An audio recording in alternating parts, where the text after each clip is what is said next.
Good morning. Today is Saturday, December 19th, 2020. Today is our regular Saturday morning yoga therapy class, which we've been doing it for years and years. This is through your Sattvic Space Yoga and Healing Studio. Today's topic, yoga therapy as a approach, as a whole personal approach to health. Whole personal approach to health. And what does it mean? We all know that a regular daily practice of yoga causes treatment of a disease and then called maintenance of health. And this maintenance of health keeps us in three sets of prevention. And the prevention we talk about in yoga therapy is called a primary prevention. Primary prevention means I am destined to have a disease through my genetics, through my exposure, but a practice of yoga therapy prevents the onset of the disease. This is like a primary preventive medicine.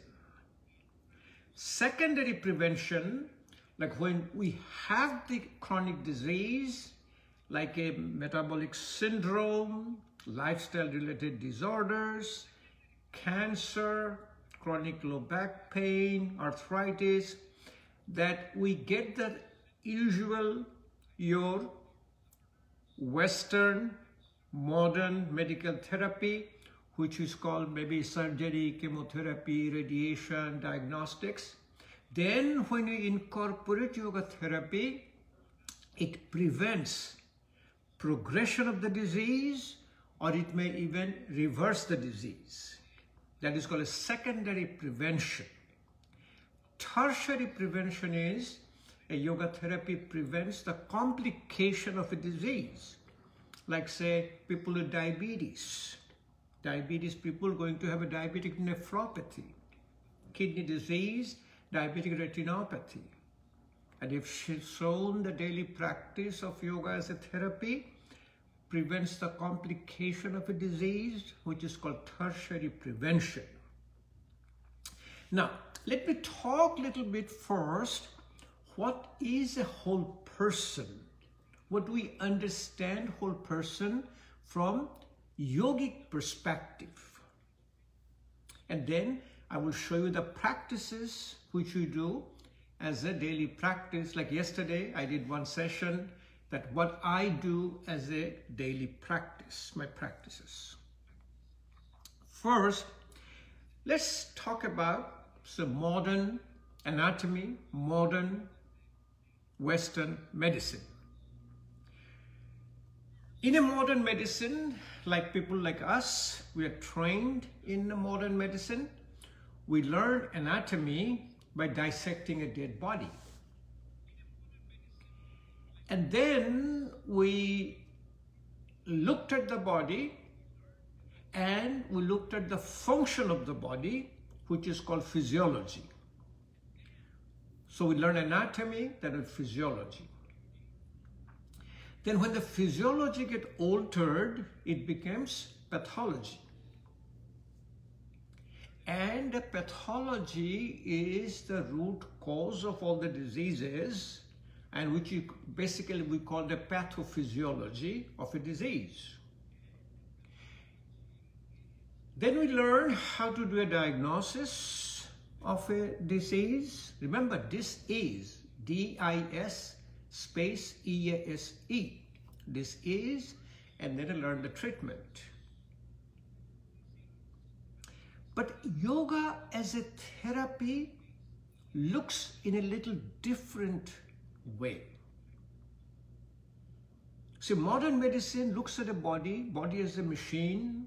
Body has all the, parts which needs to be working properly. They understand the disease process at the level of your enzyme and the receptors.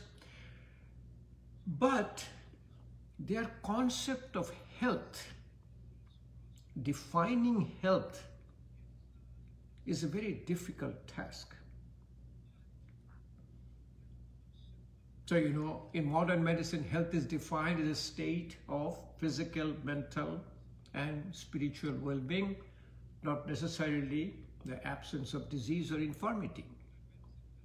In yoga therapy, what yoga therapy looks at the body, there are called 5 layers around our body.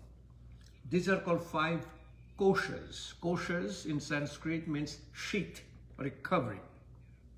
The first one called Annamaya kosha. Anna means food. That means this is our physical body. Physical body, we call it it is like a DNA wrapped around with our food and water. Physical body is an energy. We know energy is called E equal to mc squared. Energy equal to mass times velocity squared. That's what our body is. And the body is an energy responding to our 5 senses. Beyond our food sheath, then comes called a Pranamaya kosha. Prana is a subtle energy. Prana keeps us healthy. Prana keeps us alive. Prana keeps us a disease-free state. Breath is the carrier of prana. Breath is not the prana. Metaphorically, prana is like an electricity and breath is like the electric cable. It's carrying the prana. It's called Pranamaya kosha. That means primarily it shows up in the breath. So any imbalance you create in the physical body, it will show up in your breath. Beyond the Pranamaya kosha is a Manomaya kosha. Mano is your mind. So when your breath in an imbalance, it also affects your mind. And mind in yoga is regarded as a content of our 5 senses. Like all the information we receive through our 5 senses. We hear, we see, we smell, we taste and touch. If you put in a container, this is our mind, Manomaya kosha. Beyond the Manomaya kosha is our intellect. It's called Vijnanomaya kosha. Vijnana is the intellect. That means all the information we receive through our 5 senses, when it gets properly digested, gets properly part of our body, it becomes our intellect. In Sanskrit, we call it a buddhi. And beyond the intellect is called our blissful state. It's called a Anandamaya kosha.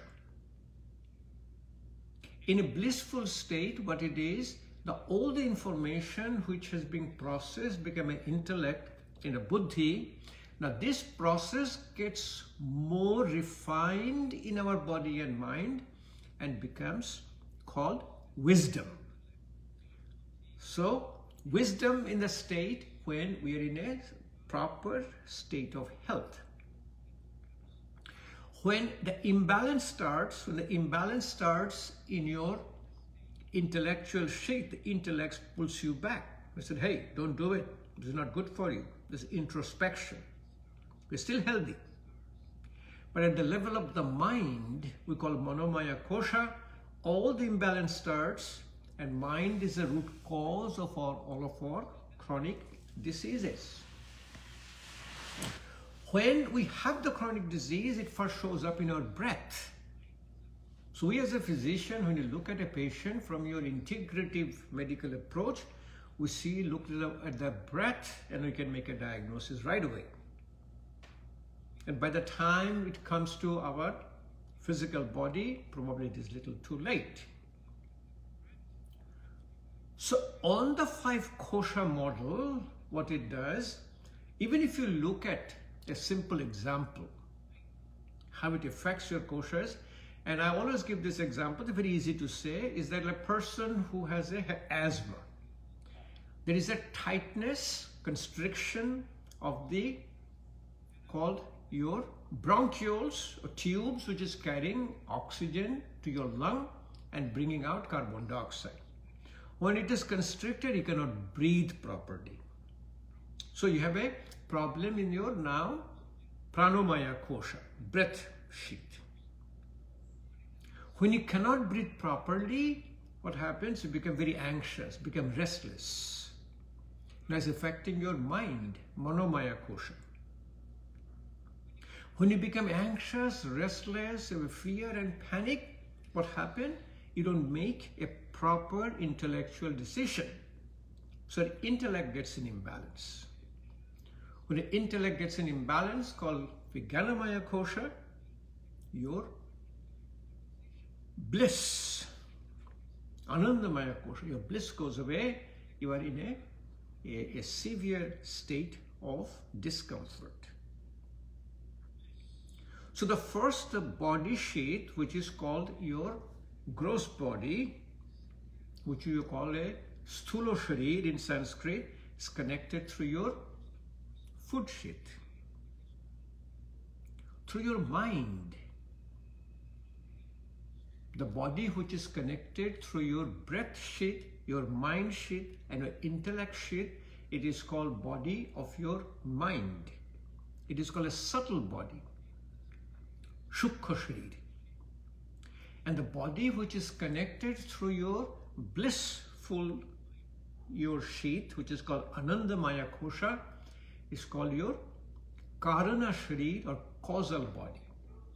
So gross body, subtle body, causal body.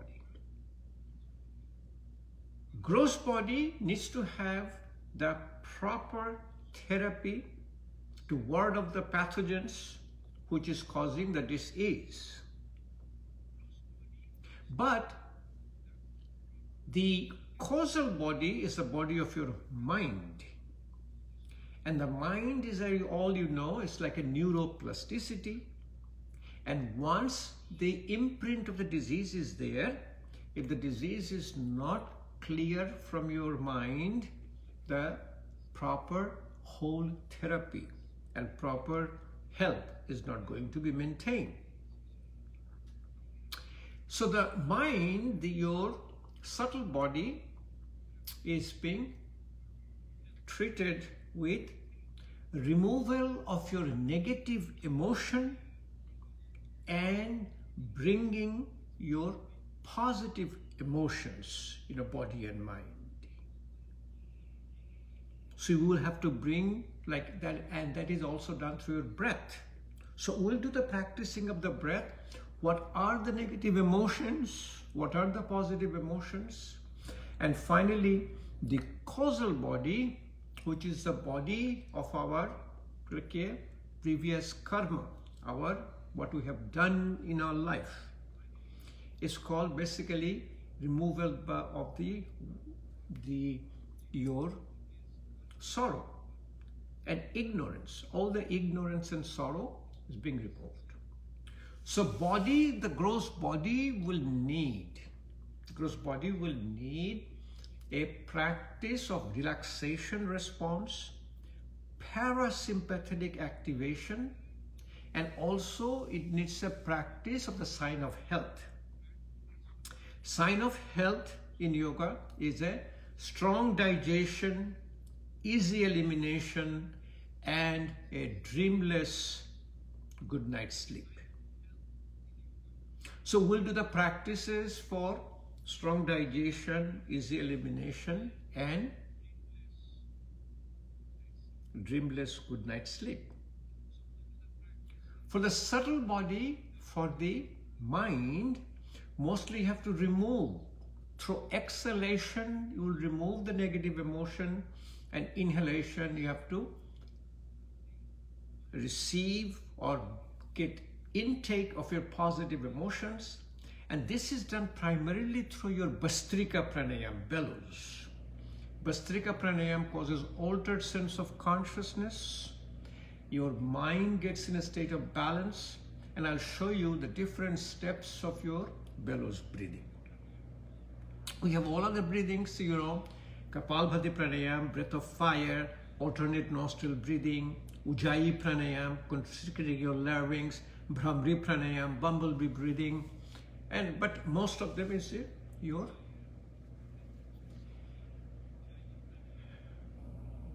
bellows breathing. Finally, the causal body is the remover of your ignorance and sorrows, and primarily comes to a selfless service. In yoga, it is called a Nishkam Karma. Karma is your action. Karma and the Nishkam means you're doing action without any desire, without any benefit. So let's go ahead and start that what we do our physical body. In a physical body, as I said, we're sitting down in the ground. We can also start sitting in a chair. We can start sitting in a chair and we can start doing some relaxation techniques, which you do in every session we do. And I want you to have this session because I'd like you to continue this for your everyday practice. Just go ahead and see if I can sit down in a chair and show you how to do this whole body relaxation in a chair. Then we'll come back, we'll do the typical asanas, which you can able to get down in the ground and going to get high up. So in the meantime, let me go ahead and get a little bit of chair and show it to you how the chair will help you.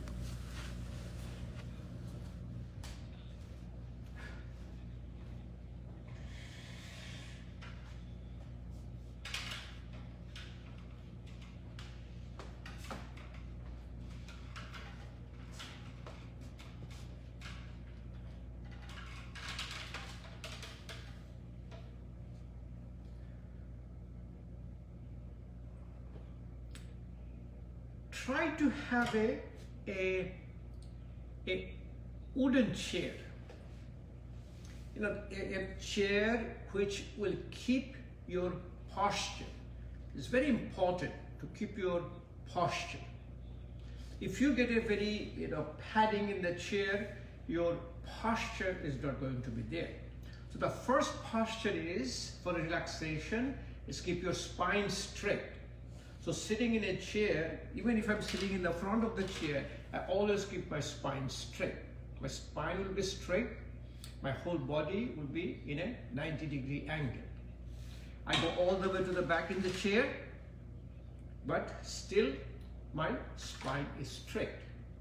Once the spine is straight, I start listening to my breath, and lung is like a balloon. It has a 6-liter capacity, of which 1.5 liter stays to keep the lungs inflated, and 4.5 liter can be exchanged, which is called your vital capacity. But we only breathe 0.5 liter. Learn how to breathe out first. Take a deep breath in without any effort, and breathe out longer than breathing in.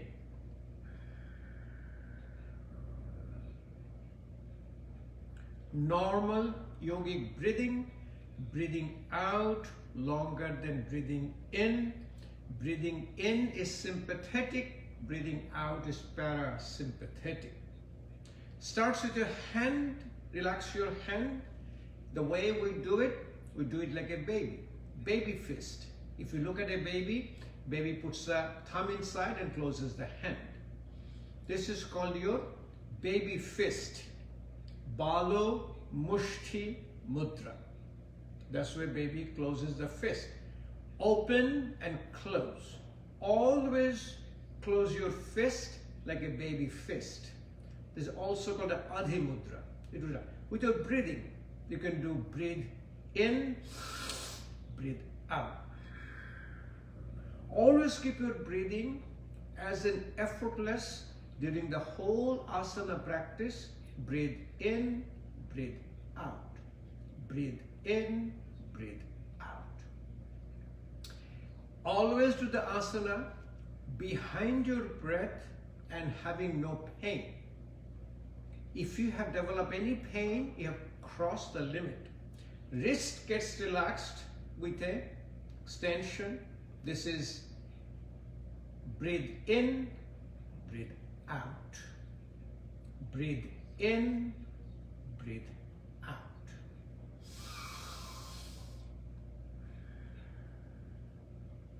Go just a little bit to the back. Let's see. Okay. So breathe in, breathe out. Breathe in, breathe out. Then you put your hand together, slowly rotate your wrist. And always do with your breathing. When you do with your breathing, always continue. Breathe in and breathe out. Elbow gets relaxed with the internal rotation. Shoulder gets relaxed with the adduction and internal rotation. And shoulder gets relaxed with the ball and socket joint with the moving your shoulder with the breathing. Put your hand on the shoulder, elbows together. Breathe out first. Take a deep breath in. Slowly rotate your shoulder. Breathe in. Breathe out. With your breathing, breathe in, take a deep breath in, and breathe out. So how beautiful it is sitting in a chair. Your whole body is in a 90-degree angle.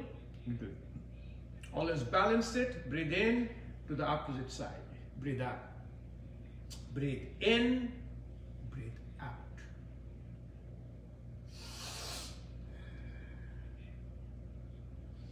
I do it with my eyes closed, so I pay attention to my breath, and it continues for longer and longer period of time.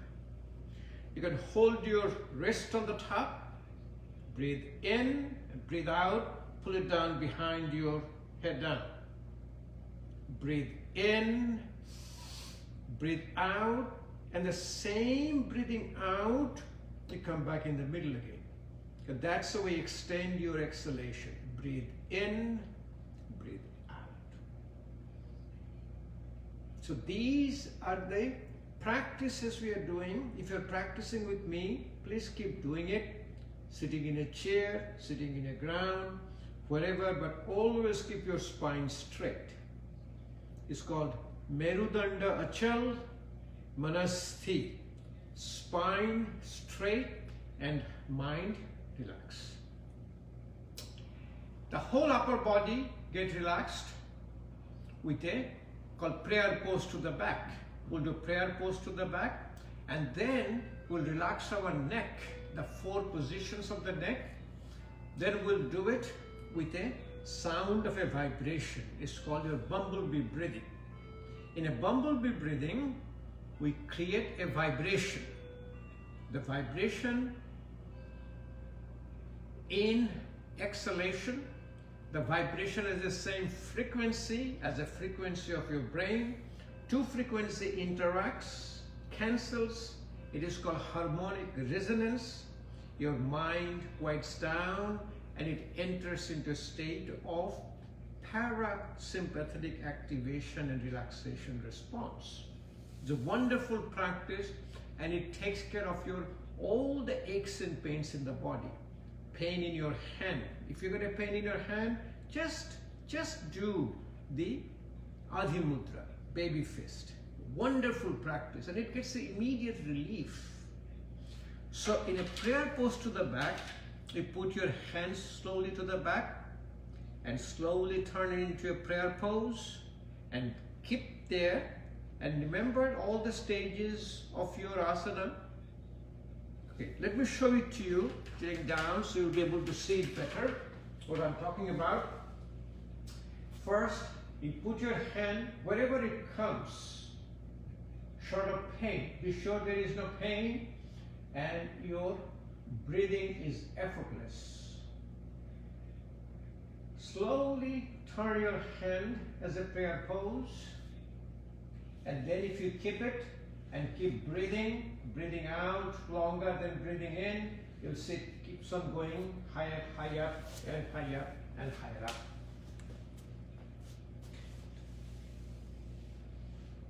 Sit down in your chair.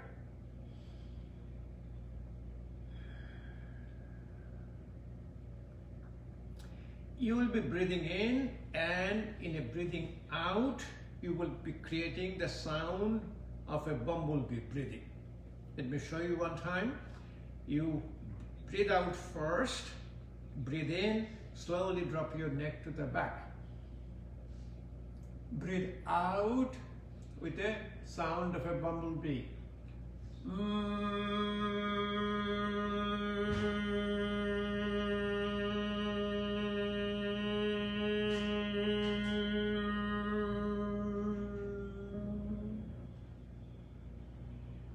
When you're putting your head down, if you feel any pain, you back off. If you feel any effect on your breath, you back off. Otherwise, you continue, breathe in, breathe out. Breathe in.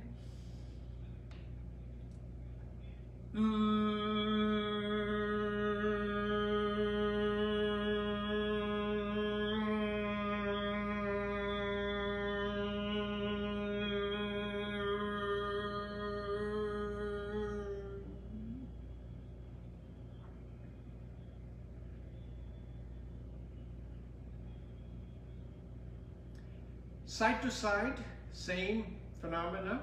Breathe out first, take a deep breath in.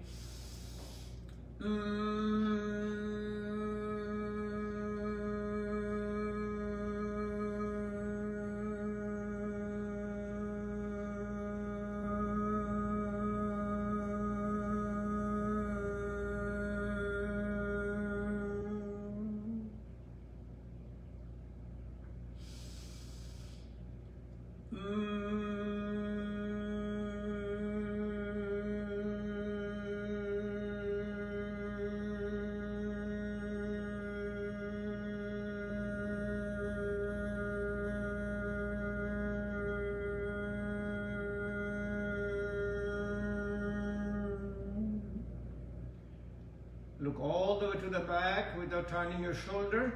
See, my hand is going higher up because relaxation is setting in. Initiate, all the muscle tightens up and the muscle starts to relax.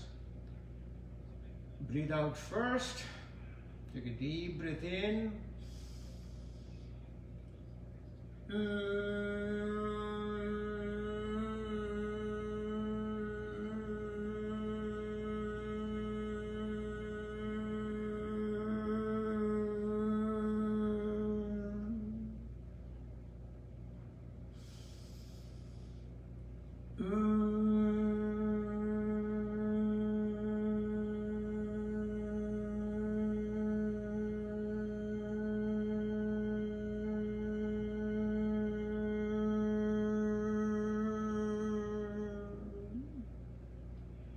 Finally, turn your neck to the left, to the back, to the right, and right to the back, to the left. Drop your head down. Breathe out first. Take a deep breath in.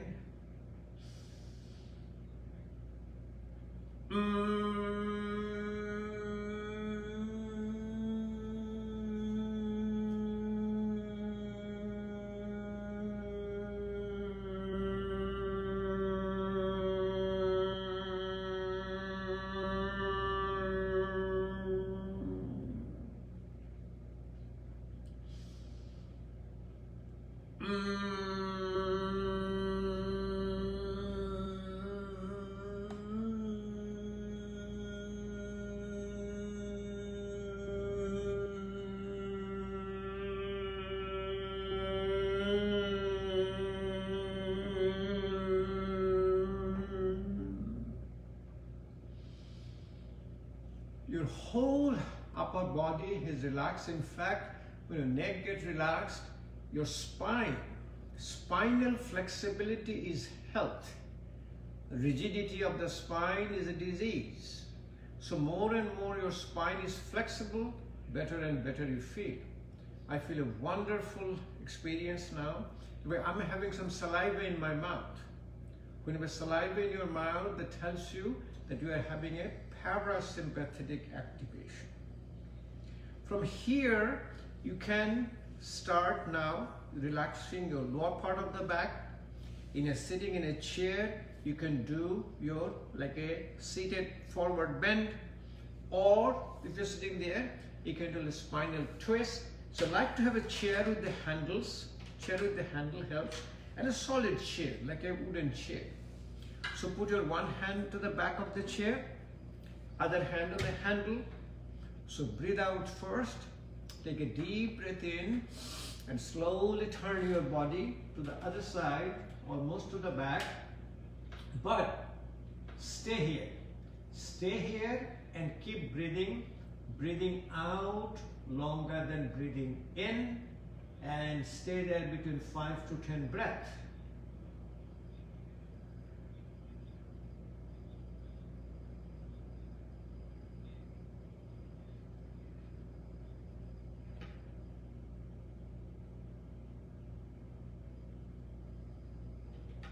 Same way, you'll go back to the opposite side.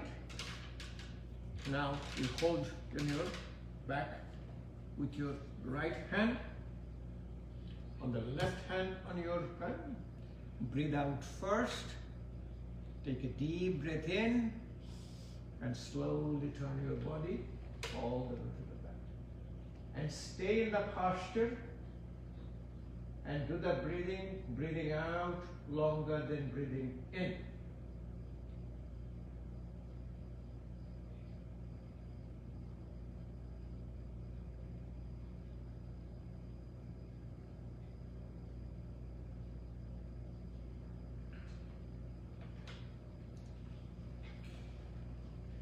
Another nice practice you do is called a forward bend for supported. Sit down here and slowly you support your hand, slide your hands down. See if you can come all the way down into the ground. You can touch your hand, put your hands on both sides, and slowly see if you can bring your head towards your knees.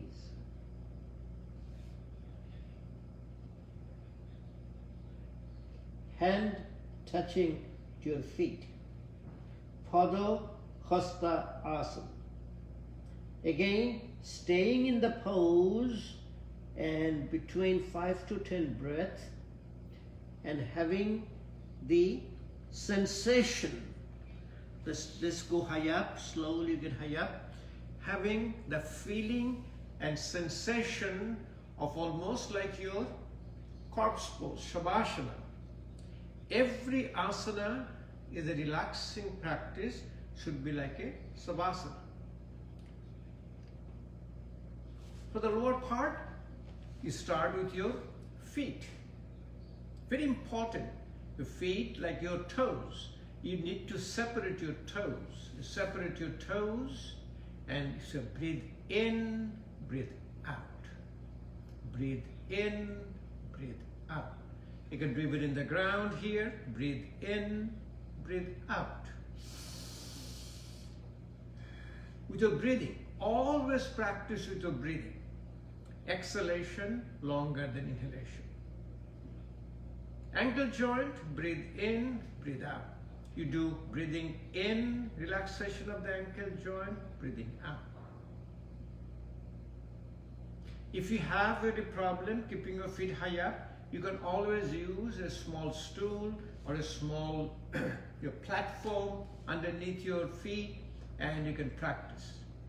You can practice on the rotation of the ankle. It's a wonderful practice. And sitting down, you'll be able to do seated forward bend. A nice way to relax the lower part of the body, primarily between your knees, hips, and all the ankle, is your Eagle pose, sitting in a chair.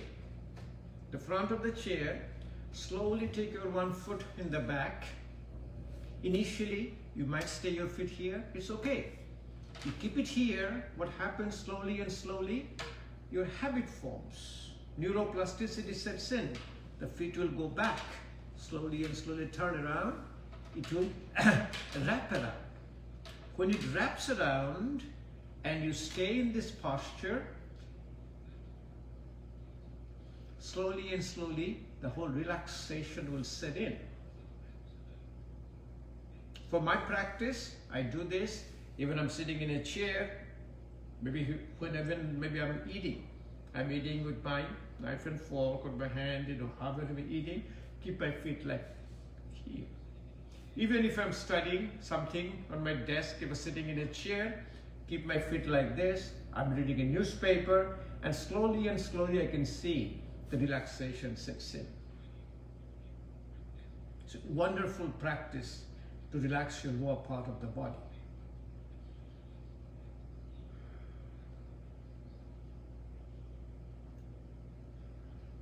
Close your eyes. Breathe out longer than breathing in.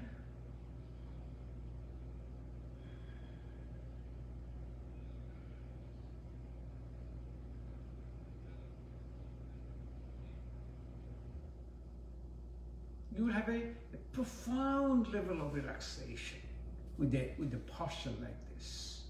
And you keep your spine straight. And it's very easy to do it even.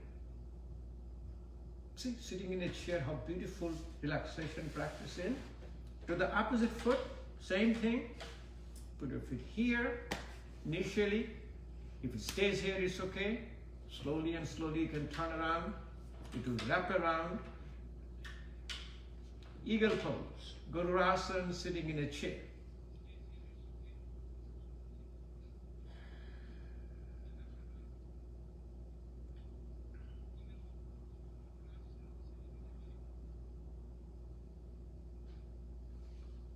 You can do with your hand in a baby fist or called Adhi Mudra.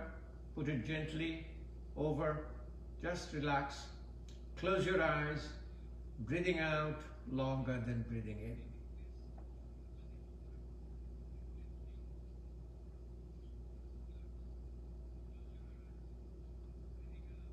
If you're doing it with me, see if you can do it. You'll see you'll have a profound level of relaxation with this. This is a part of your daily practice. Not even daily practice, it is part of your 23 hours of practice. You can always put your feet high up. Use your hand to separate your toes. Many a time, what I will do, when the people who has a pain in the knee, pain in the hip, I put them in a posture, short of little pain, and in that level, that posture, we'll do a little Bhastrika Pranayama. Bhastrika Pranayama essentially removes your carbon dioxide, brings oxygen back. It is called aerobic glycolysis, removes all the lactic acid, pyruvic acid, and it's a wonderful practice. So simply just show it to you. I'll show it to you a little bit more when I do the pranayama practice. Sitting here, one hand is in my separating toes, other hand in a Adhi Mudra. I'll sitting down, my straight high up.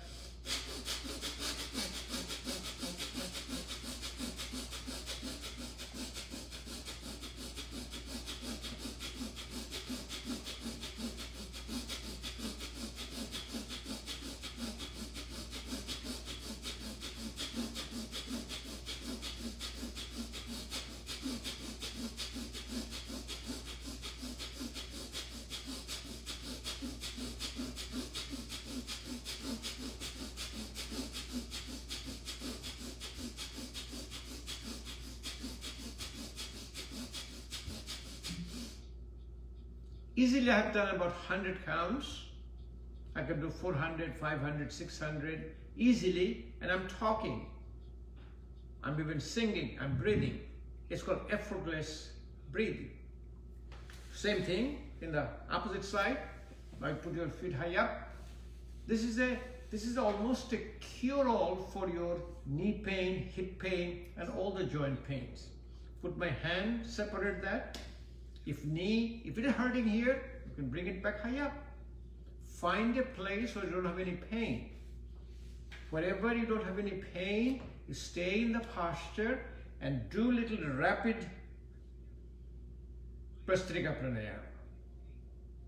Let me show you another different way. Do it a little slower, but it's a nice Prastrika Pranayama. You do like this.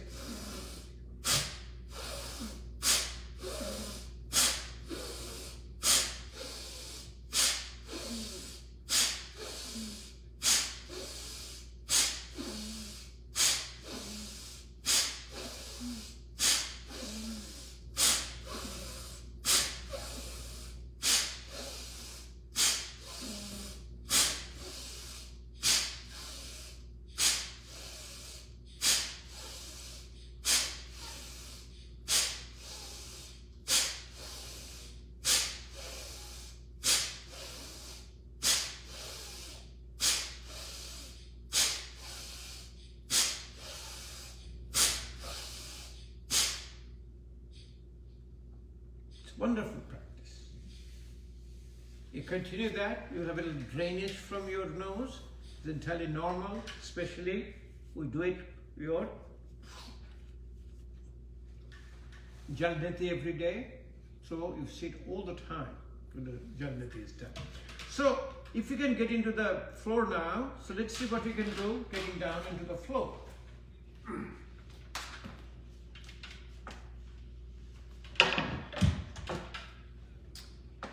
So you can sit down in the ground. You can sit down with your cross-legged. This is called Sukhasana. Sukhasana is you put your one foot under one knee and the foot under one knee. Keep your spine straight. Have your hands in a Dhyana Mudra, Jnana Mudra. And then you incorporate your breathing. Like here, close your eyes, keep your spine straight, touch your index finger and thumb, breathe out first. See, very easily you can do count of 2 in, count of 4 out. Count of 2 in, 1 and 2 in, count of 4 out.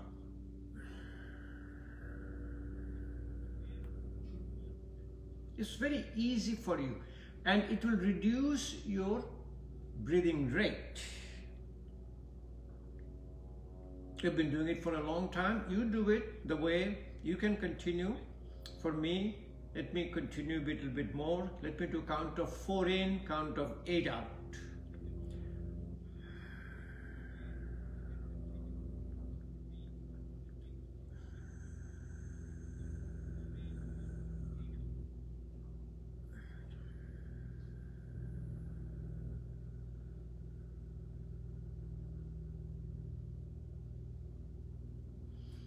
Beautiful practice.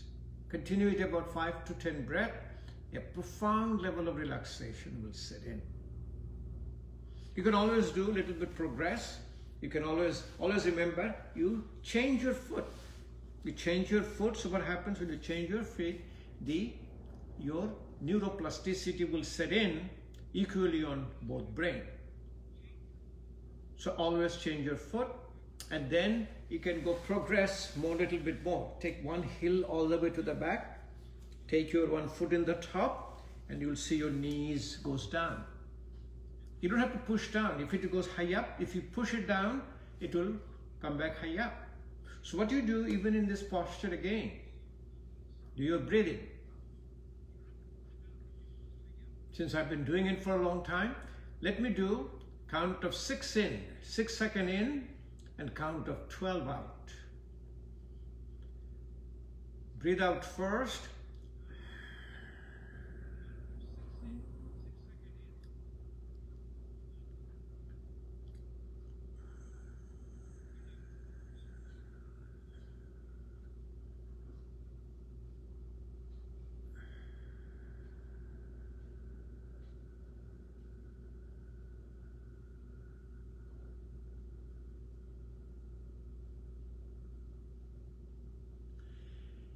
This was count of 6 in, count of 12 out. Regular practice, you keep doing it a little more and more, longer and longer, and you'll see the relaxation will set in. And I'm showing you how it affects your physical body. From here, you can do, called a half lotus, because these are the primary relaxation asanas. By the time you'll be able to do it, your whole body and mind will relax. Here, this is called your half lotus, or called your swastika asana. Use my right hand, separate the toes of my right foot, relax my ankle, rotate my ankle. It's a beautiful practice. Other hand, put it here, do again another round of your breathing. So how to do it? You see, if you can do it here. How much we have done last? We've done a count of 6 in, count of 12 out. Let's do count of 8 in, count of 16 out. That means 8 seconds in, 16 seconds out. Completely breathe out first.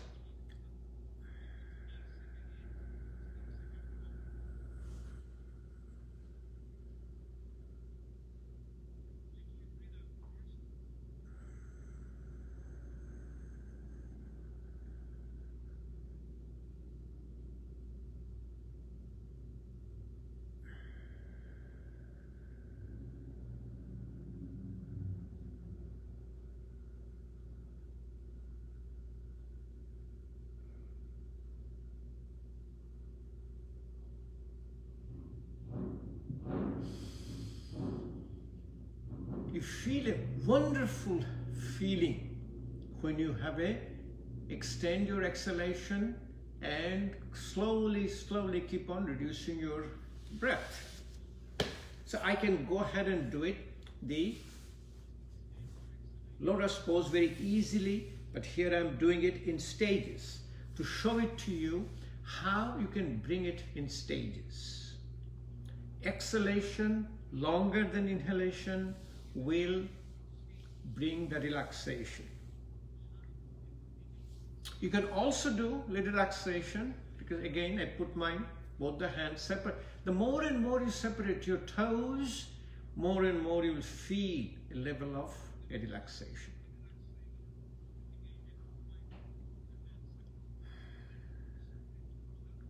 From here, you can, on this posture, you can do little rapid Bhastrika Pranayama again, the bellows, and you'll see the effect of it in body and mind. Let me do it for you, so you will see it. I'll be doing a very rapid, but remember, this rapid means there is no effect on your breath. Your breath is still essentially normal.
Wonderful feeling in your body and mind. From there, if so relaxed enough, you can easily get into your lotus pose, Padmasana. By the time you get into a lotus pose,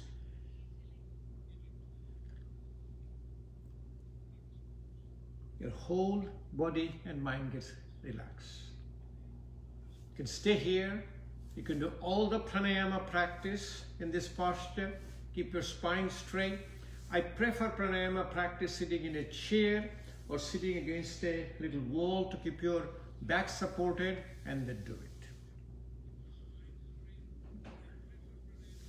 A relaxation practice sitting here is your Yoga Mudra. Very good for your physical body, maintain your health. Hold your hand to the back.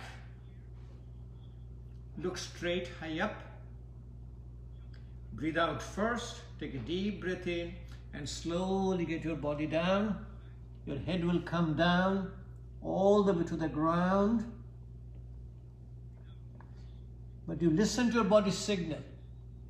No pain, effortless breathing.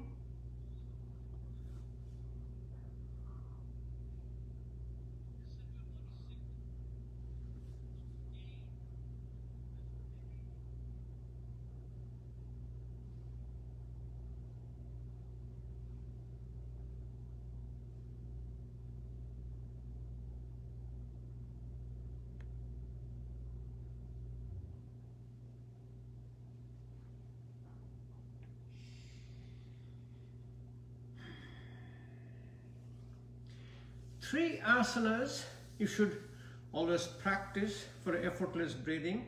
If you can get into this lotus pose, from lotus pose you'll go back into your thunderbolt, Vajrasana. Vajrasana is a wonderful relaxation, and Vajrasana is the activation of your parasympathetic tone. In Vajrasana is the asana we sit down after we have a food. So you'll be able to sit down on your heel all the way to the back. Keep your whole spine straight. Slowly drop it down. And you're able to sit down comfortably in a thunderbolt, Vajrasana. From Vajrasana you can do called Mandukasana, frog pose. Take your hands like a fist, put it level of belly button. Breathe out first. Take a deep breath in. Slowly breathe out.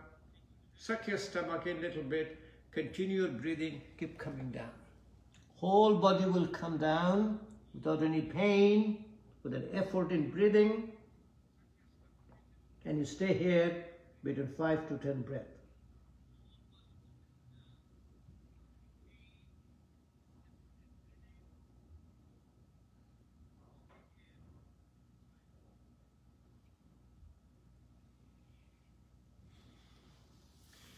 These are for the daily practice for your physical body. Next one, the proper relaxation is able to sit down in your squatting pose, the Malasana. In a squatting pose, you sit down with your squatting pose.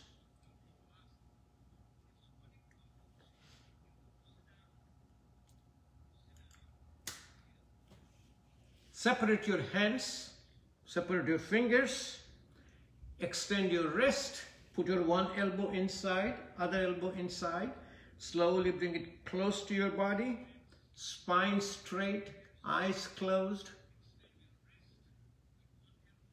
This is a proper asana for your proper elimination called Shankha Prakshalanam. From here you can do a called your Udar Karshanasana, which is a part, Udar Karshan means you're massaging your stomach. You hold your both the knees, drop your right knee in front of your left foot. Use your left hand to turn your knee towards the other side. Breathe out first, take a deep breath in, slowly turn your body to the other side. This will help you proper elimination. Come back again, do the opposite side now. Left knee comes in front of your right foot. Use your right knee towards the left side. Take a look at straight. Breathe out first. Take a breathe in and slowly turn your body to the opposite side and stay here. Stay here between 5 to 10 breaths.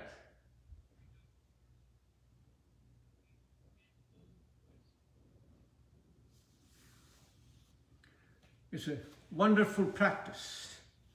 From here, what you can do, you can do a next practice, which is called your sit-rise test. You'll be able to get up without a support. You have to be able to get up without a support, and you will be able to do it without any effort at all. And that will be your regular daily practice. Able to sit down in the ground and able to get up without a support. With your regular practice, what will happen to you, you'll be able to do it even from sitting down all the way to the ground, and you'll be able to get up without any support. And that is a purely a primary sign of health for the physical body. You are here cross-legged sitting down, you will get up without a support. Once you get up, you practice your balancing poses. Very, very important. And then you practice 3 asanas for your proper elimination. In Sanskrit, it's called Shankha Prakshalan, that means cleansing of your intestine. When you have a proper elimination, that is a sign of your health. So normally you are comfortable standing like this, so if you can put your feet together. Put your feet together and keep your whole body straight. Your ear, your shoulder, your hip, and the ankle in the same line. And that's the way you'll be standing all the time. That's the way you'll be walking. And this is the way keep your body straight. Sanskrit is called a Dandasana. Danda means like a stick. Many times, if you want to practice it initially, you can do it against a wall. If you go against the wall, put your body against the wall, your body will be straight high up. You can put it all the way high up here, hands. Then you practice what is called upward mountain pose. Upward mountain pose helps you proper elimination. 5 asanas. Sitting down in a squatting pose, putting your knees in front on both sides, which is called your stomach massaging, Udar Karshan. We'll do another one laying down, which is called your oblique cobra pose. Is upward mountain pose. Clasp your hand, put it over your head, breathe out first, take a deep breath in, slowly breathe out, and get your body high up in the tippy toes. On your toes, and you stay high up.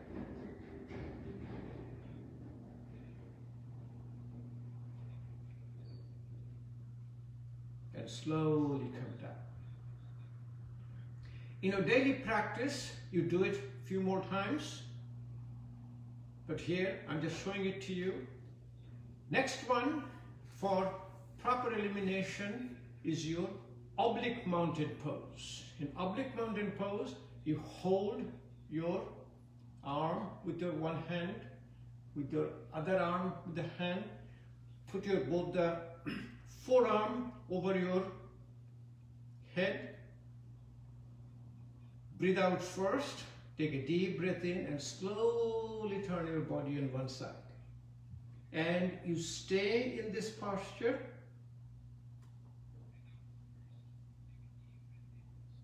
And stay in this posture and keep doing your breathing. Breathing out longer than breathing in.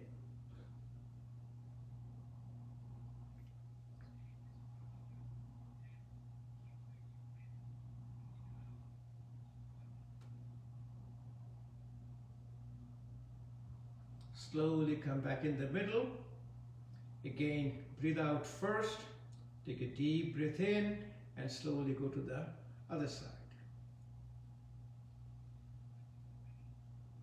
But always stay in the pose. Don't get in and out of a pose. When you get in and out of a pose, it becomes an exercise. It becomes a sympathetic activation. This is purely a parasympathetic activation.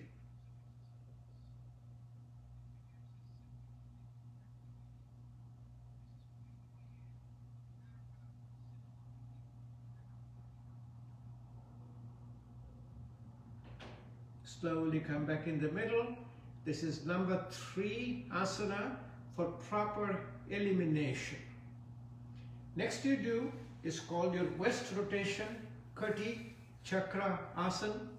In Kati Chakra Asana, you separate your feet.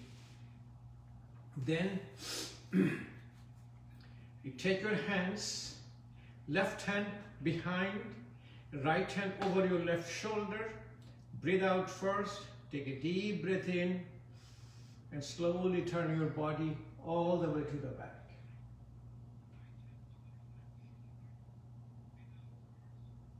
Keep breathing, breathing out longer than breathing in. After 5 to 10 breaths, slowly come back in the middle.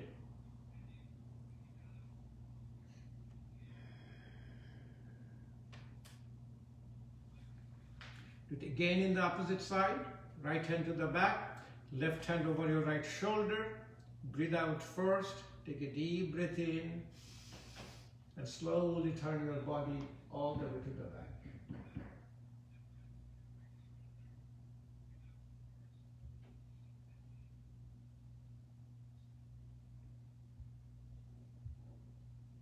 Slowly come back in the middle. You can do the same thing. Put your hands straight high up. Put your hands here. Breathe out first. Take a deep breath in. Slowly turn your body all the way to the back.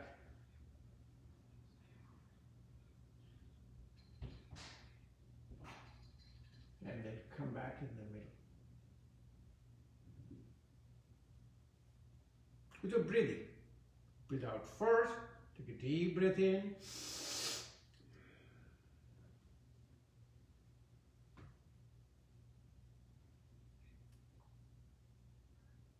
Keep continual breathing.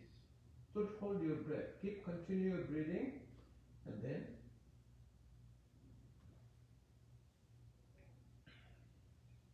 come back in the middle.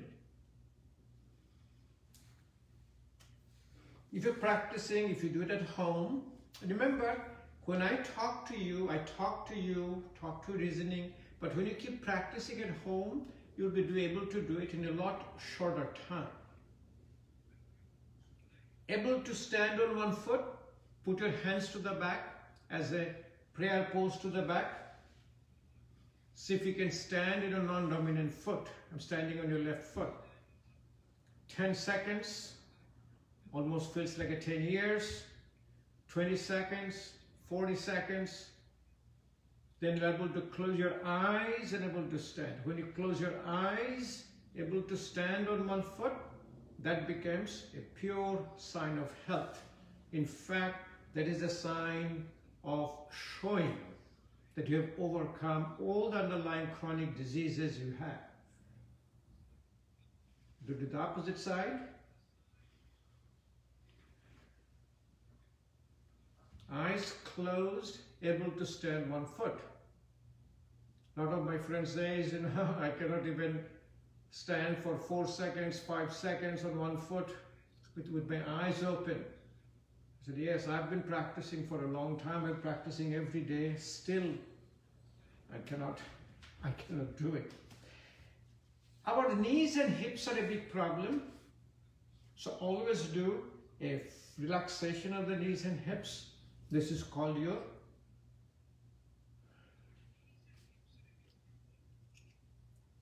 Baitak. Sit down. Called Hanuman Baitak.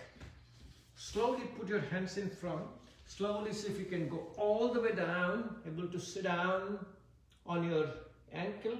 and able to get up without a support. Same way, you can slowly come down, all the way down on your right side. There is no rush. Take your time, and then you get up without a support.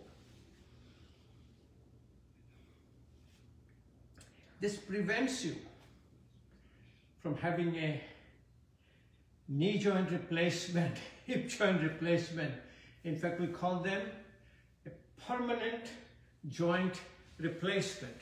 All the way down, all the way up, all the way down, all the way high up.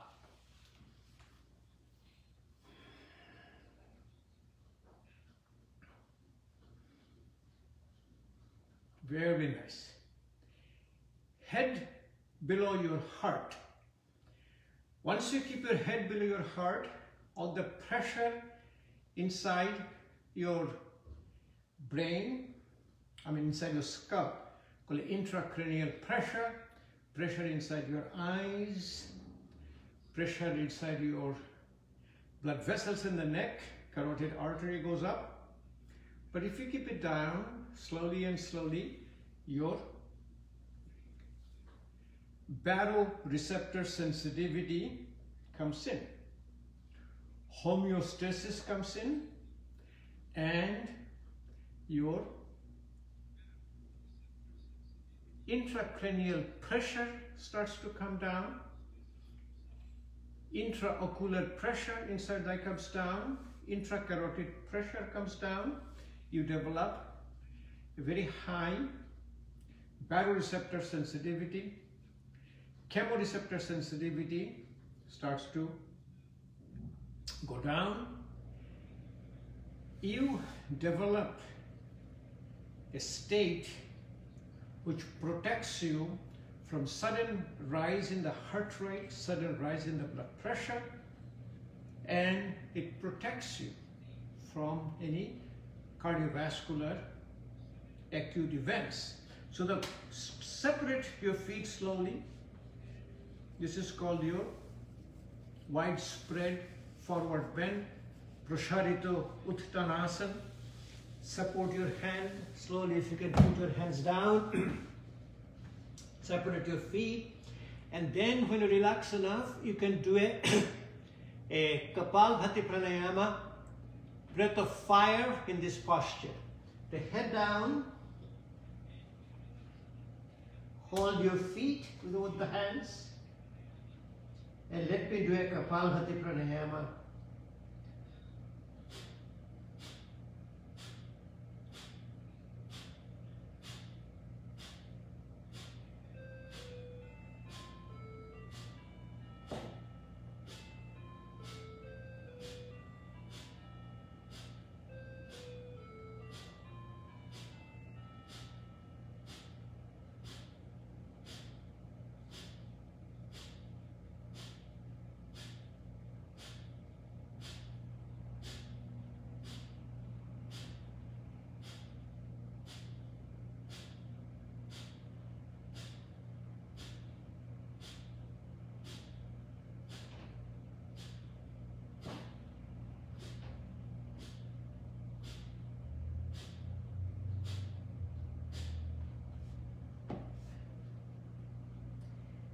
It also massages your pelvic floor. Very good for women with the pelvic floor dysfunction, in the men with the prostatic hypertrophy, and this will be a proper health issue for your physical body. And then you can go down and do a few asanas which will improve your digestive fire. This is called a Agni. In your stomach, we said we have called a digestive fire. Digestive fire is called we call it a Jathar Agni. In Jathar Agni, you will see that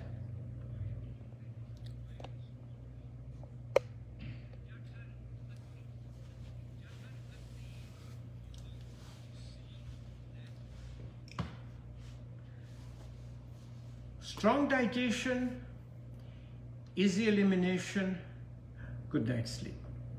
So I'll show you the asanas for strong digestion, then we'll show the asanas for good night's sleep, and primarily what we call your dreamless sleep. So you go ahead and lay down on the ground. Hope you can see me. Yeah.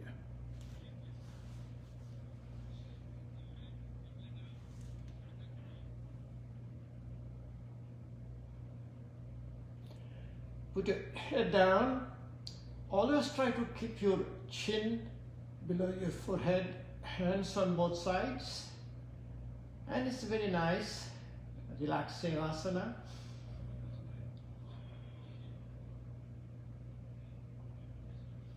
Here you breathe, do your abdominal breathing. In abdominal breathing, in inhalation, abdomen goes high up. And exhalation, abdomen comes down.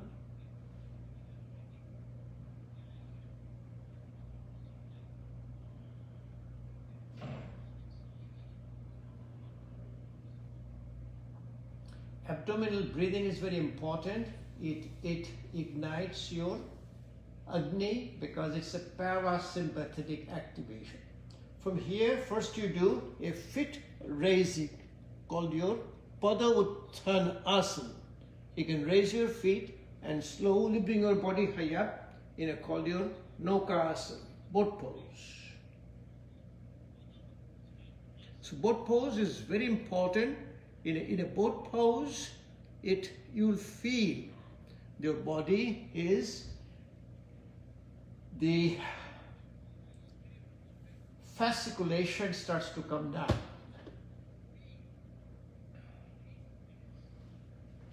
Knee chest is another very powerful asanas. Bring your knees, bringing up slowly. Touch your chin. And then from here, go to side.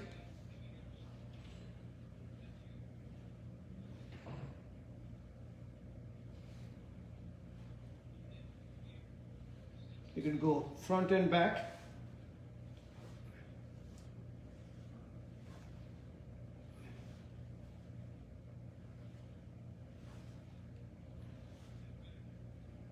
Another very nice asana from here. If you hold your both the knees and slowly drop your feet down and keep holding your knees and trying to pull it towards you.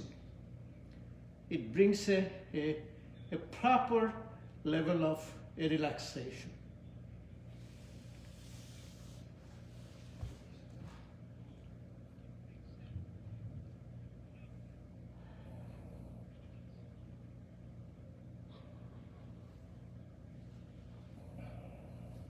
Spinal twist,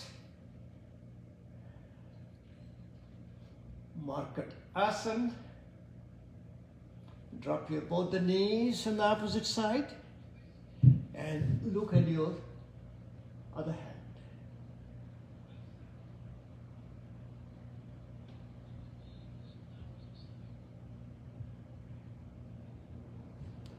Slowly bring it up here to the opposite side.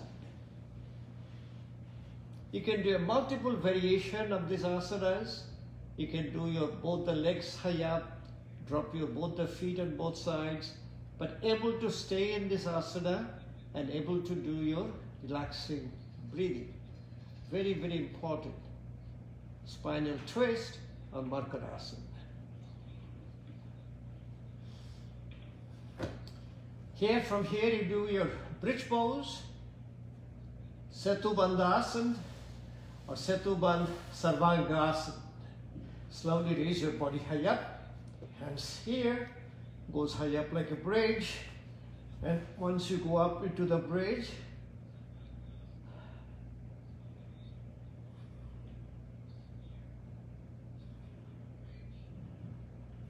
put your one foot high up, drop it down, other foot will go high up it down, And slowly keep going high up.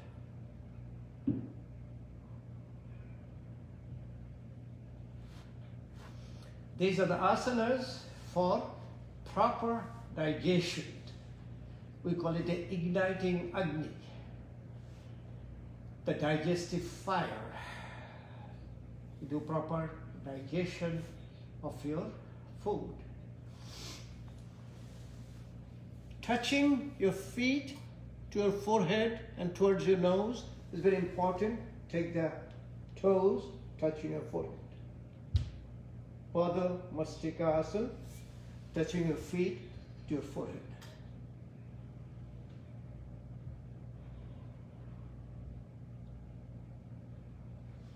Opposite side, take your this foot and bring it up, touch it to your forehead.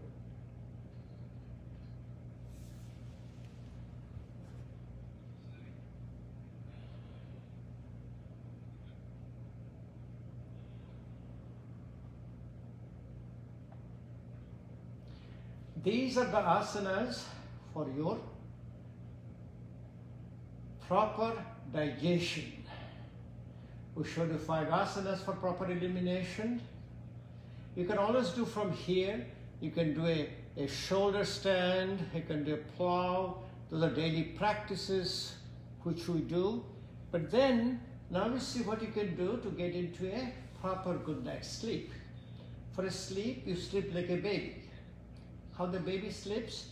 Baby will put your feet together, drop it down, and drop your both the knees down. This is called your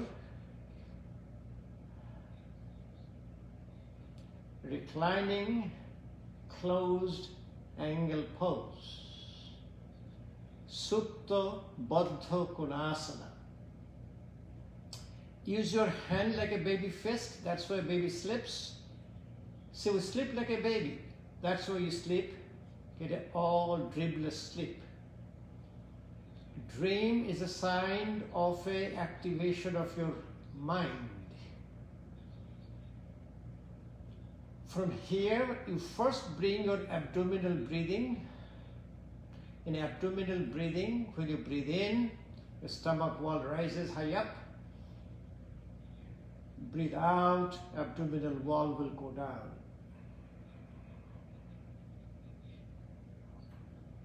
Breathe in,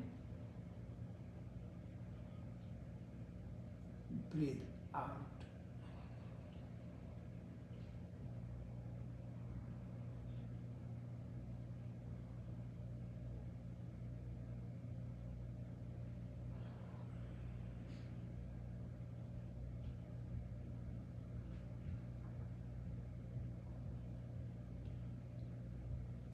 Then what you do your breathing out longer than breathing in. Practice about 5 breathing. Let's say, let me show it to you how I do it. You will do, say, breathing out first. You will do count of 5 in, count of 10 out. You'll do about 5 times. So, I hope you can see me. Yes, okay. So when you are putting your feet like here, your head down,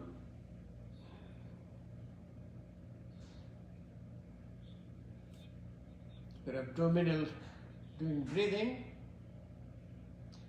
Breathe out first, breathe in for count of 5 in.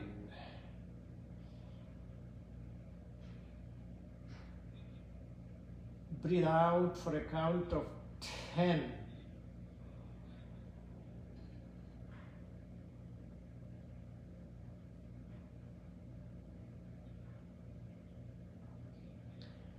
Breathe in for a count of 5 in. Breathe out with a count of 10 out.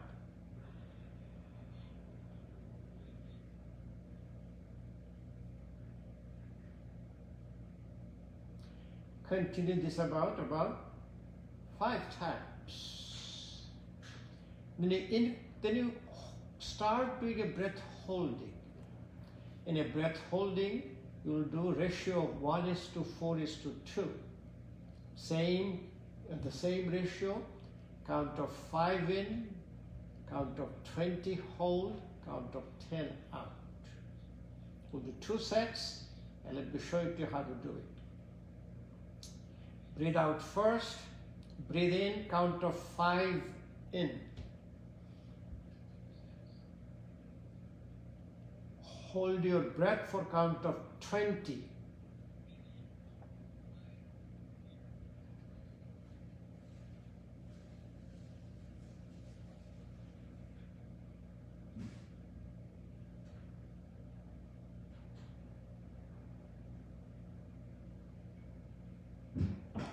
Breathe out with the count of 10 out.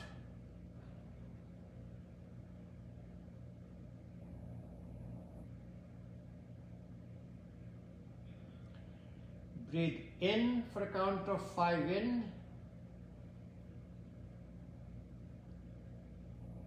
Hold for the count of 20.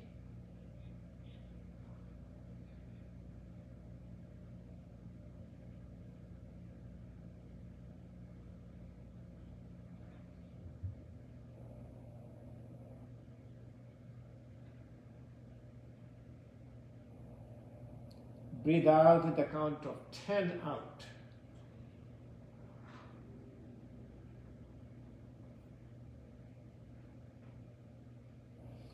Continue about 5 or 6 times. You'll feel a profound level of relaxation. Slowly, you'll see that your sleep will come in. First, you turn onto your right side. You turn onto your right side. Bend your knees like your fetal position.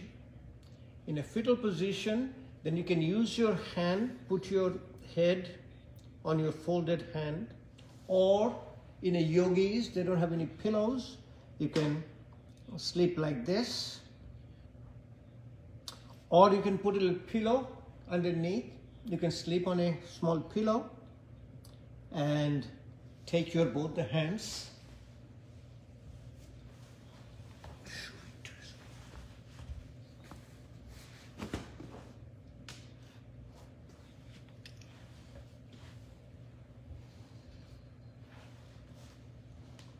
So you will be in a small pillow, then put your hands in a fetal position,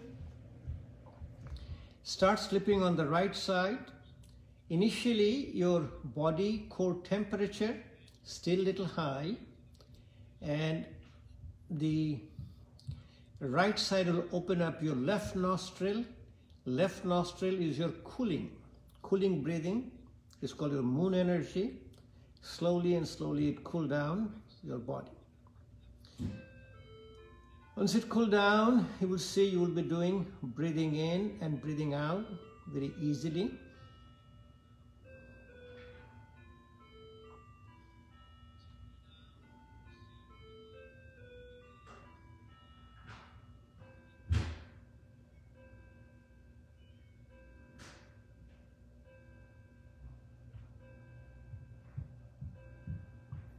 Then once your sleep starts to come in, your body core temperature comes down.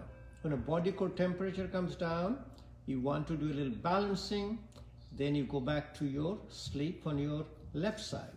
On the left side, remember, the side you sleep, the opposite nostril opens up, and you can always test it.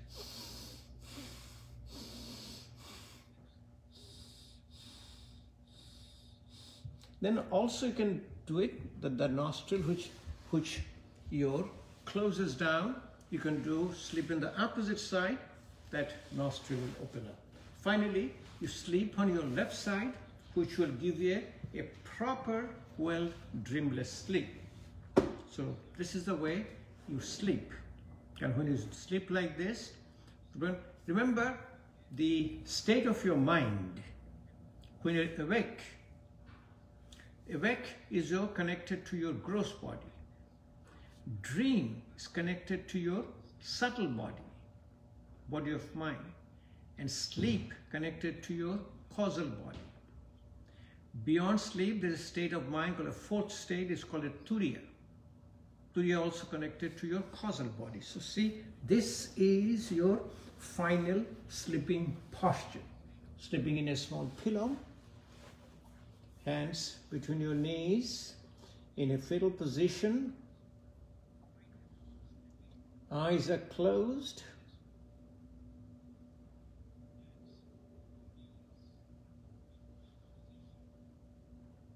Primarily you're breathing through your right nostril, which is heating, which is sympathetic.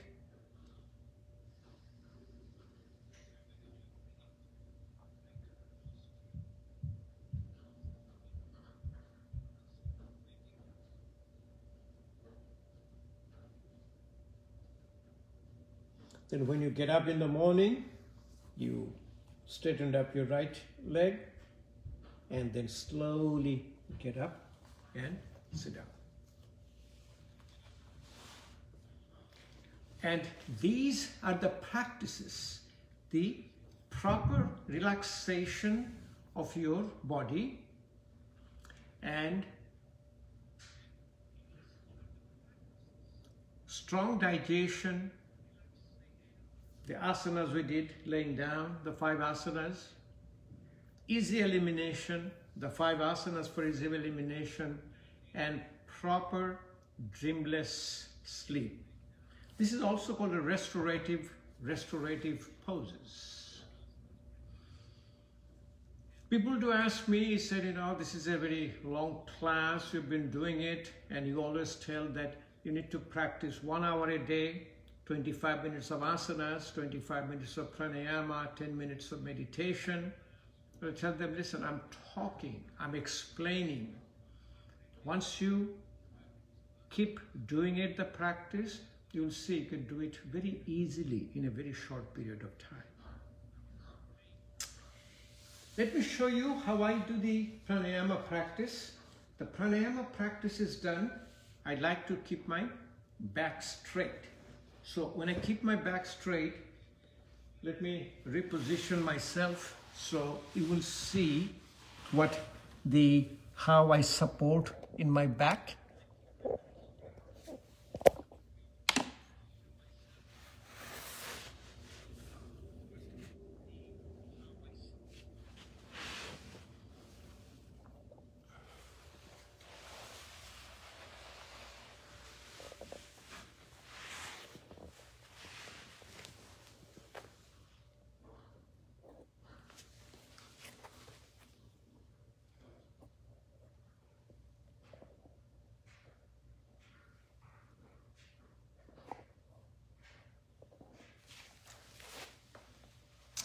I will go back, I will sit down here, and this is the way I generally practice in this area. So I will sit down here and I'll support my back. The back, I go all the way to the back and keep my spine straight. When I keep my spine straight, then slowly I bring this feet like your closed angle pose. Call it Baddha Konasana. So I'm taking my one foot here, taking my other foot here. Now, just 1 second. Let me.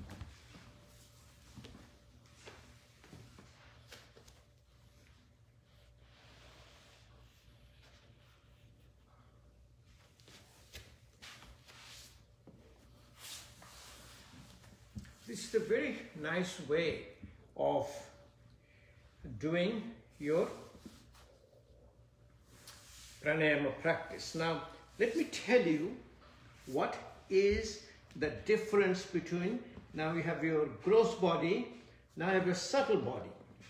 Now, what is a subtle body here? When you go all the way down, you feel the relaxation of your hip joint, relaxation of your knee joint, and you're able to keep your spine straight. Baddha Konasana, Baddha Konasana against a back support. I like this posture very much. Now, for a subtle body, the most important healing substance is able to remove your negative emotion and able to bring your positive emotion. So positive emotions are like your love, your good health, your happiness, your joy, your peace, gratitude, inspiration, stimulation. You can see all of them are positive. Positive will always, you will inhale in the positive attributes, positive emotions. And you are able to remove all the negative emotions. Negative emotions, fear, hatred, anger. There are six called Sharo Ripus, 6 Ripus. Lust, called Kam, anger, Krodh, greed, called Lobh, delusion, called Moho, pride, called Mad, and envy is called Matsarja. Kam, Krodh, Lobh, Moho, Matsarja. These are the things come, and most important when they come out is a long exhalation. So when you practice your long exhalation, you are removing all the negative emotions with the breathing out, and you're bringing in your positive emotions. Slowly and slowly you will see, when you keep doing your basic pranayama practice, which I have shown it to you so many times, it will start with your called bellows, Vastrika pranayama. Then will be Kapalbhati pranayama, breath of fire. Then you will have your Anulom Vilom pranayama, alternate nostril breathing. Then you will do your Ujjayi pranayama, resistive inhalation, Bhramri pranayama, bumblebee breathing. There are a lot of other pranayamas we have. There is Sitali pranayam, Sitkari pranayam, it cooling down your body. Murcha pranayam, and you incorporate your locks, abdominal lock. One which really alters the state of your mind is your locks, abdominal lock, chin lock, and a root lock. And let me show you one practice, how you do it. And it's very important. This locks practices, as I said, we don't leave home without doing it. Abdominal lock, what we'll do, we'll breathe out first, take a deep breath in, and completely breathe out. Suck your stomach in and hold. At the same time, slowly drop your chin down, touch your chin to the chest, which is called a chin lock. Then you contract your pelvic floor, contract your anal sphincter, and pull it up as a root lock. And 3 will constitute what is called a great lock, Mahamudra. So let's show it one time, how to do it. So you breathe out first.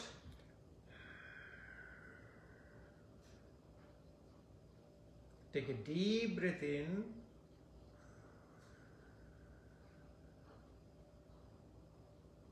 Completely breathe out. Suck your stomach in and hold.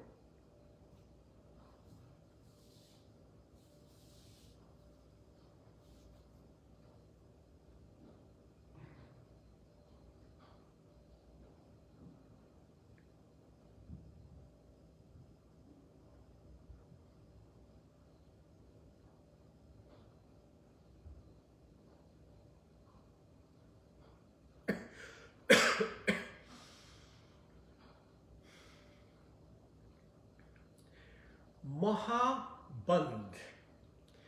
Mahabandh, very important. These are the practices for your subtle body. How to keep your subtle body healthy. One more time, you'll see. We'll suck my stomach in, then slowly drop my chin down, contract my pelvic floor and pull it up with my anal sphincter. Breathe out first. Take a deep breath in.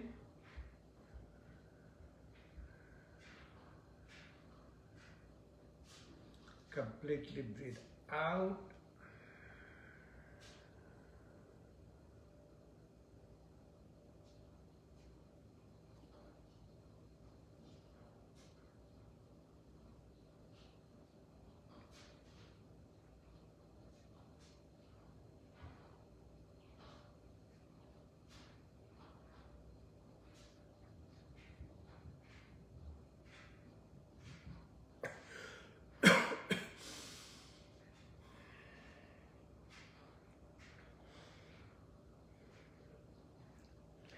Always remember, the practice, what needs to be for a subtle body is an altered sense of consciousness. When you have an altered sense of consciousness, you always feel the effect of it. Slowly and slowly, you can get out of this closed angle pose, get into a little Padmasana, and you can do the other mind quieting and mind altering practices, especially inhaling and holding your positive emotions. Let me show it to you what we'll do. We'll be doing your breath holding in inhalation, breath holding in inhalation with your chin lock, which is called your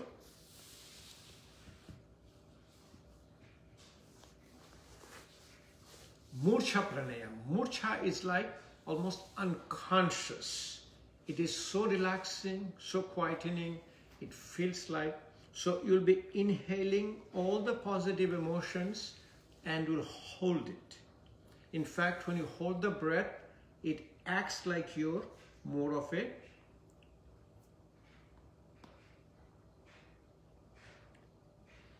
parasympathetic activation. When your lung starts to stretch and there is a reflex, there's a physiological name called Hering-Brewer reflex. That reflex sets in. When the reflex sets in, you get a parasympathetic activation. So the practice will be breathing out first completely, then you'll take a deep breath in and will completely breathe out. Again, take a deep breath in, hold it, and slowly drop your chin down towards your chest. So breathe out first. Take a deep breath in.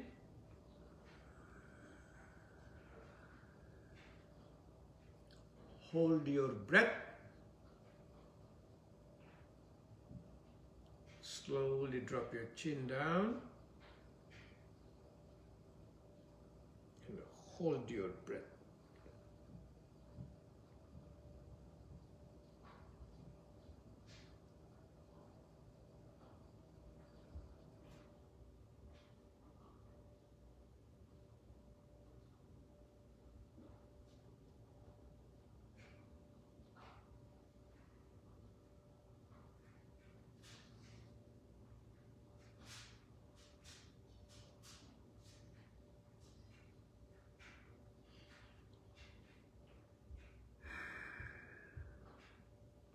So one more time, very important practice. It's called Murcha Pranayama, or your unconscious, it's called unconscious breathing. It is so powerful, you feel like you're almost unconscious. That is you're really a health for your subtle body. Breathe out first. Good deep breath in.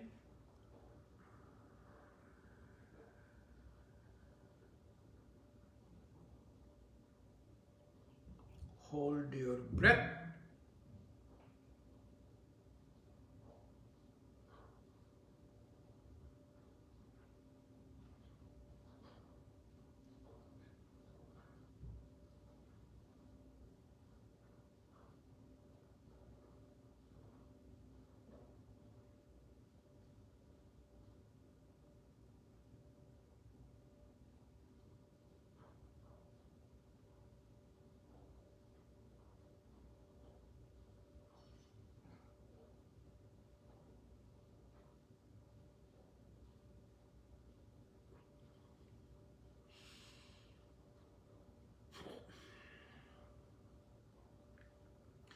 Another very relaxing, very powerful breathing technique, holographic breathing.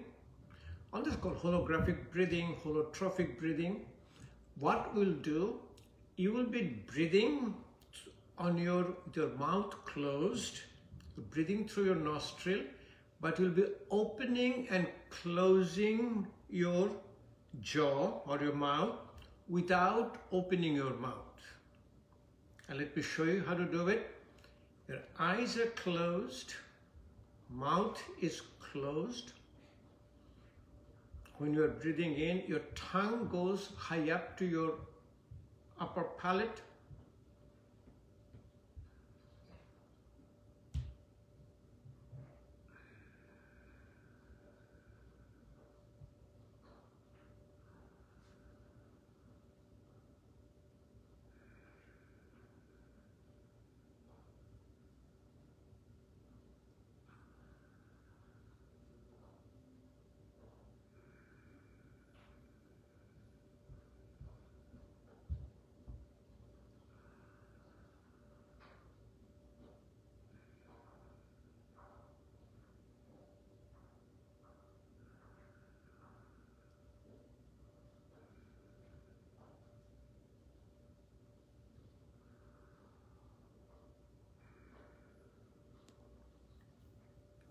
Technique is, my mouth is closed, but when I was inhaling, I was opening my jaw, and when I was exhaling, I was closing my jaw. So what happened, my mind was towards that, and mind is in a state of inhaling positive emotion and exhaling negative emotion. Very, very important practice. Try again.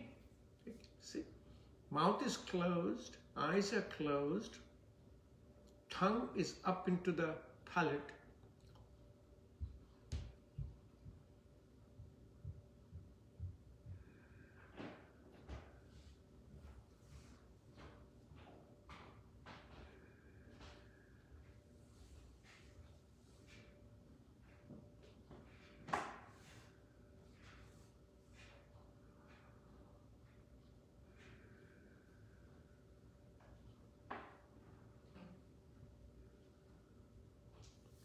Very nice practice.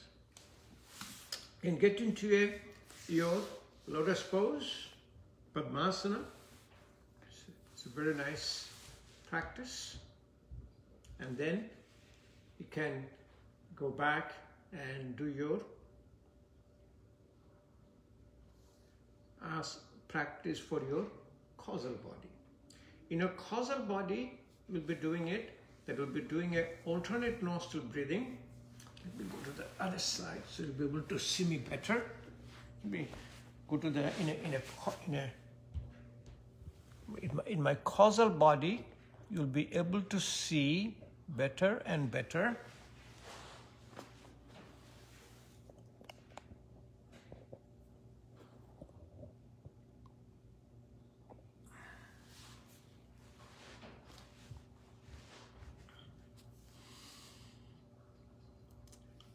First, We'll be doing it more like a alternate nostril breathing.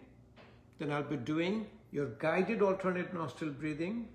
Then we'll do your balancing alternate nostril breathing. Then we'll do alternate nostril breathing without closing your nostril, and will be remaining in a state of your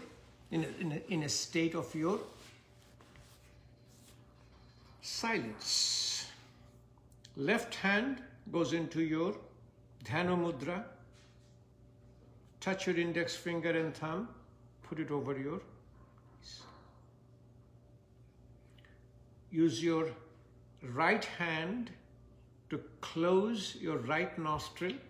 You don't have to close all the way down, just put it underneath your right nostril. Breathe out through your left nostril first. Then breathe in through your left nostril.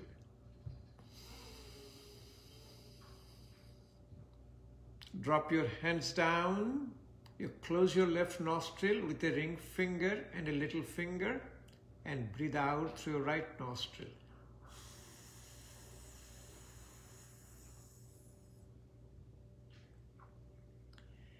Breathe in through your right nostril.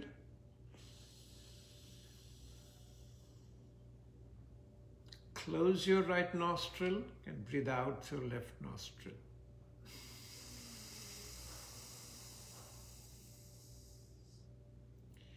Left nostril is controlled by your right brain.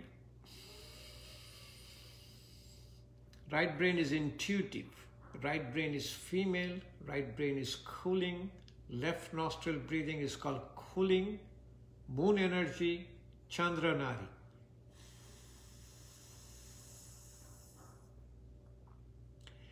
Right nostril is controlled by the left brain.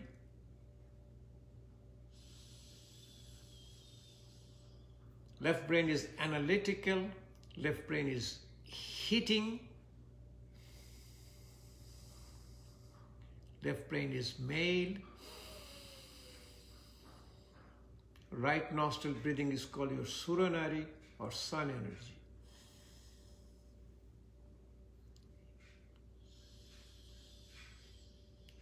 When you bring a balance to both sides of your brain, you develop a sense of your oneness, which is the outcome of your yoga practice. This oneness slowly and slowly brings you down to your selfless service. If you keep on doing the pranayama practice, you will see slowly and slowly you'll start looking inside yourself. You'll always be responsible for your actions. You will never like to have any outcome for your actions, which is in yoga and Sanskrit called Nishkam Karma. Slowly you put your index finger and middle finger in between eyebrows, the third eye. Close your eyes, bring your attention to your third eye. This is your focus in your mind. Continue your alternate nostril breathing.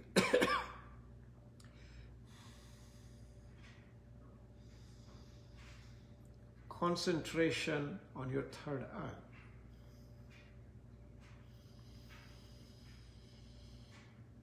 To bring your more balance, you can bring your super brain yoga, like the left hand holding your right earlobe. It's a very wonderful balancing practice.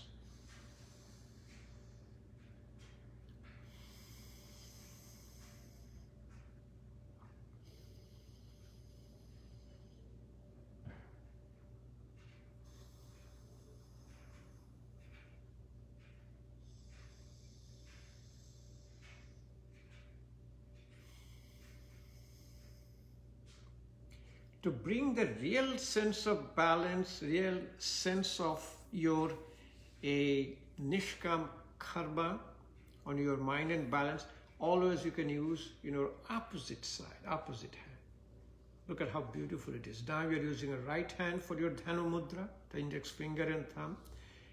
Now use your left thumb to close your left nostril, a right thumb, and a right in middle, at a ring finger, little finger. Breathe out through your left nostril first. Breathe in through your left nostril. Close your left nostril.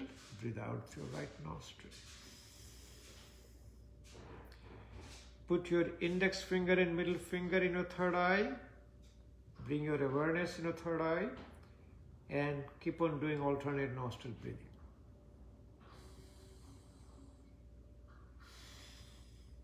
Bring the balance, Super Brain Yoga. Hold your left nostril with the right hand.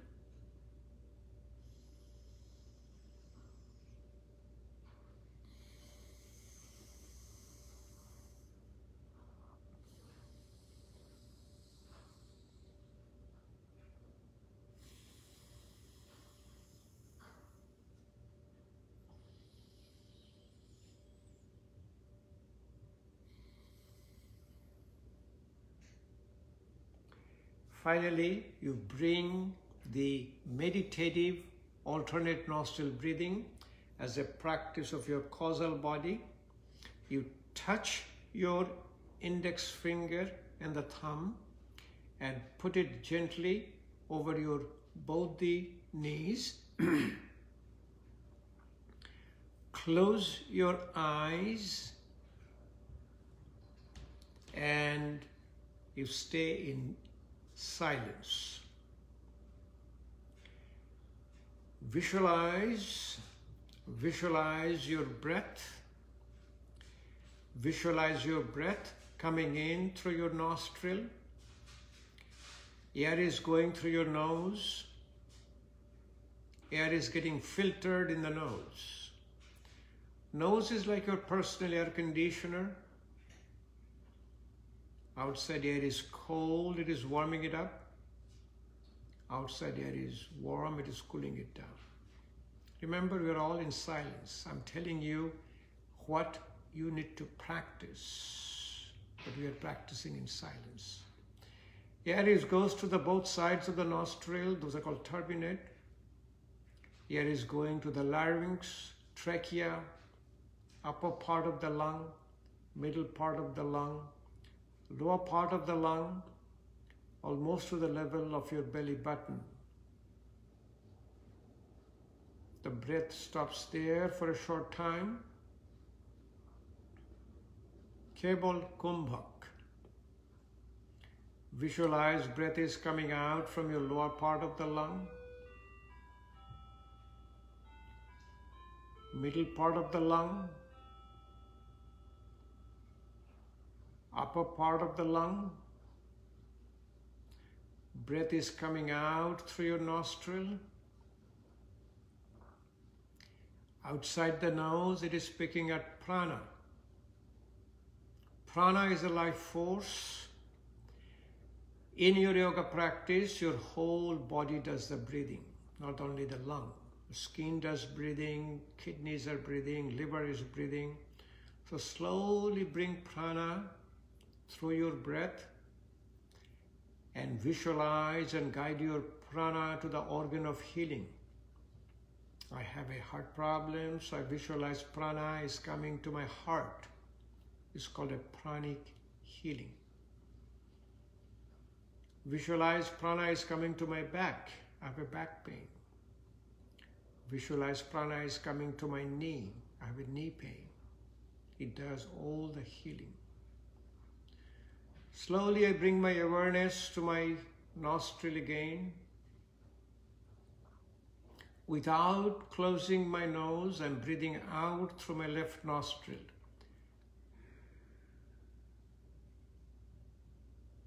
I'm breathing in through my left nostril. Breathing out through the right nostril.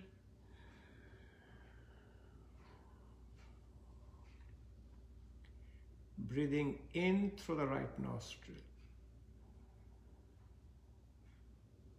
I can clearly see I'm breathing out through my left nostril. Breathing in through the left nostril.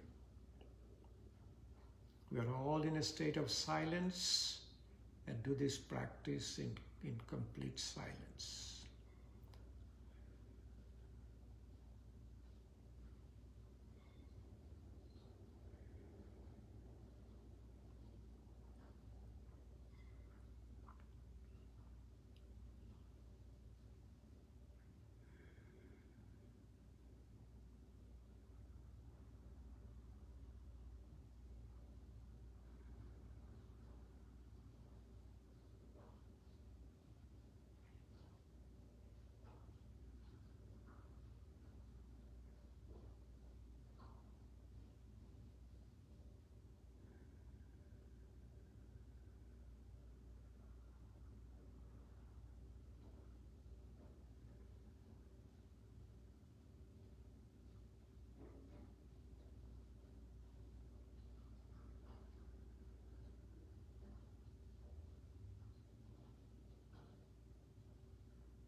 Slowly bring both the hands in front of your heart chakra.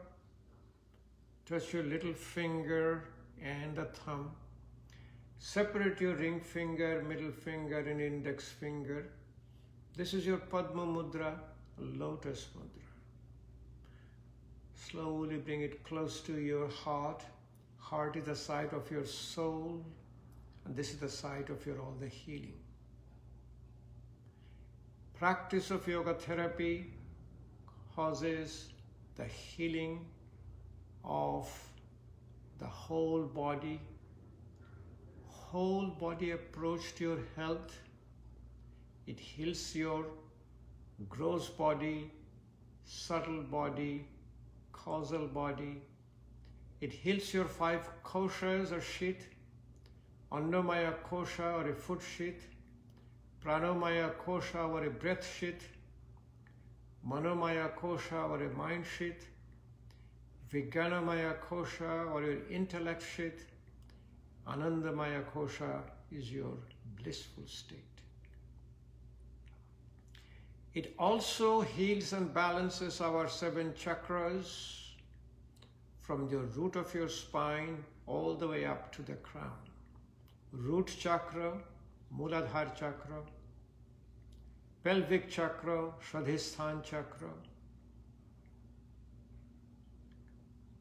navel area or solar plexus chakra, Manipur chakra, heart chakra, Anahata chakra, throat chakra, Vishuddha chakra, third eye chakra, Agga chakra, and the crown chakra is your Sahasra chakra. 3 bodies, 5 koshas, and 7 chakras.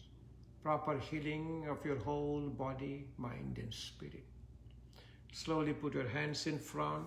Keep rubbing your hands again. Keep rubbing your hands. When you feel the warmth in your hand, if you're wearing glasses, remove your glasses. Use the hand as a cup. Put it over your eyes. Let the eyes take all the heat from your hand. Then massage your forehead, massage your eyes, massage your face, and massages your head and neck. Massages your carotid sinus, back of your ear, in front of your ear. That's a auricular branch of the vagus nerve. So wonderful practice. We also have this health tracker. You can see this is the Apple Watch. We're recording all of our health. So we know we are getting all the health parameters are also in balance. Thank you again. So time just goes by. So we'll see you again. Next Saturday, Friday and Saturday is our Christmas. So it's a Christmas holiday. So we are going to hold our classes next weekend. There will be no class for next Friday or Saturday. because it's Christmas here. And the week after also, 1st and 2nd is your 1st January and 2nd January. But we will have a class because the 1st January will be, we're going to take a resolution. And 2nd January, we're definitely doing a practice. Thank you again. Thank you for your time. I'll see you again next Saturday.